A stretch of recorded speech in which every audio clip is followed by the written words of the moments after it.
Actually అంటే బస్సులో ఎక్కి మంచిర్యాల వరకు వెళ్ళి దిగే సమయంలో మీకు స్పైనల్ ప్రాబ్లం అయ్యి అక్కడి నుంచి కనీసం బస్సు కూడా దిగరాకుండా ఉన్న పరిస్థితుల నుంచి ఎత్తుకొని ఇక్కడ తీసుకొచ్చిండ్రు అని చెప్తున్నారు. అమ్మా అసలు ఏం జరిగింది? పాపని తీసుకొని మంచిర్యాలకి హాస్పిటల్కి వెళ్ళిన సార్. అక్కడ దిగేటప్పుడు మంచిర్యాలలో నాకు తెలియకుండానే కాళ్ళు పట్టేసుకున్నది, ఇట్లా దిగడానికి వీలు లేకుండా అయిపోయింది. మంచిర్యాల హాస్పిటల్ న్యూరో దాంట్లో తీసుకెళ్లి స్కానింగ్ తీపిచ్చింది, ప్రాబ్లం ఉన్నట్టున్నది అని చెప్పి. స్కానింగ్ చేసిన తర్వాత ఏమన్నారమ్మా?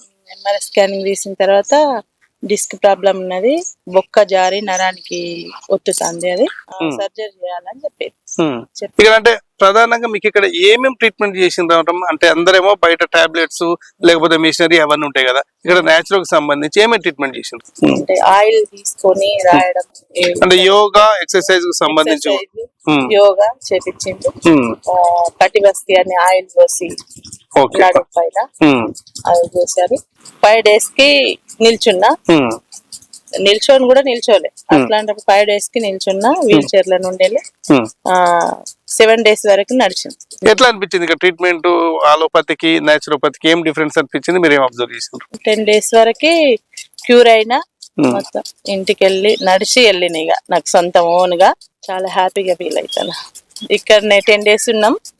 ఫుడ్, ఇక్కడి వాతావరణం అంతా మమ్మల్ని తొందరగా క్యూర్ చేసిందని అనుకుంటాను. సంతోషంగా ఉన్నది ఇంటికి.